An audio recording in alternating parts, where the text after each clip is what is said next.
Well, as always, you want some kind of a nice intro to play. I think like wave, this kind of bounces back and forth between like a major and minor. So you could start with.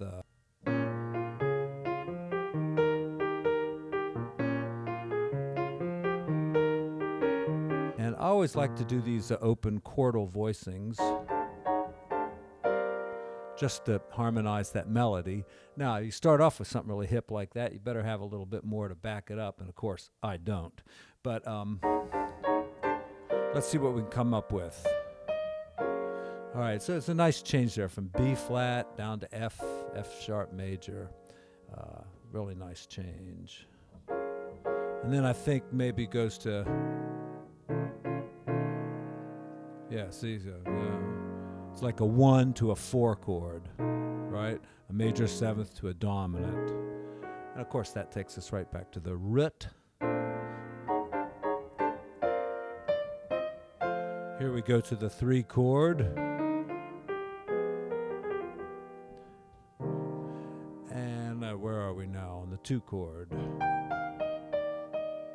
All right, and here, I did this in a video the other day. We're going from a C minor down to A minor 7 flat 5. So what's the reharmonization trick that you and everybody else knows about?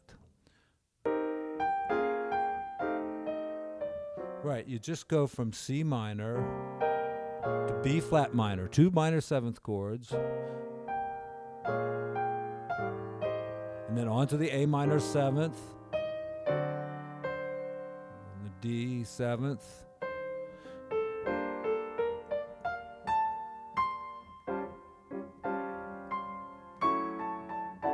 yeah, there's a nice change all of a sudden. Because, when you come from an altered sound, your ear expects a minor, which is why you should go to major half the time and give the listeners something they don't expect. Okay, we could use a nice 6/9 voicing. I love this voicing. You have an A major triad and a 6th chord down here. And then we're just doing a 1, 6, 2, 5 in a major key. The major key is D.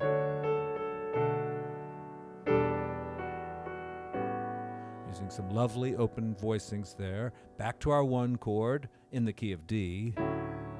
Now, a 1 chord can go anywhere. In this case, it's going to take a little blues turn here. It's going to go to the 4 chord dominant. All right.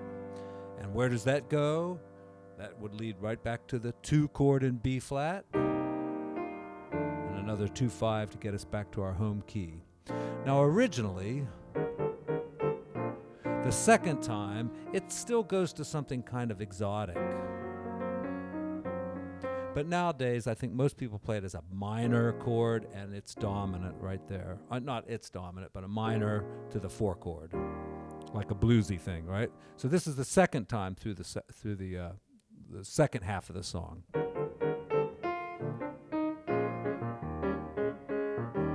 And then, now instead of going to the 2 chord, it goes to the minor 5 chord, which is, a little 2-5-1 that gets us to what seems like now the key of E flat, okay? Always a tender moment when you're in the regular home key and then you end up on the subdominant key.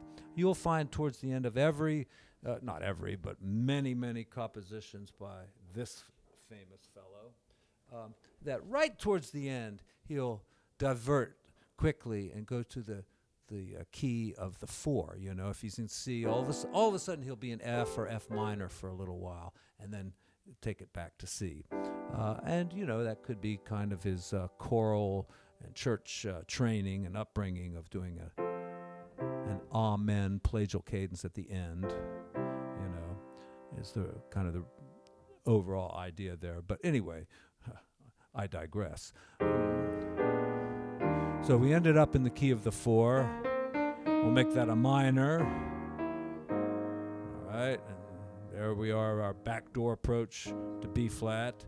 Except we don't go to B flat, we go to its substitute, which is the 3 chord. Right, that's a substitute for a 1. And that's a diminished chord, with a whole tone extension for its melody. And then we're back to our 2-5. And there, you'd expect a major chord, but usually we do the little minor chord, kind of like the intro. You can do that for 2, 4, or 8 bars.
It's a lovely tune, really is.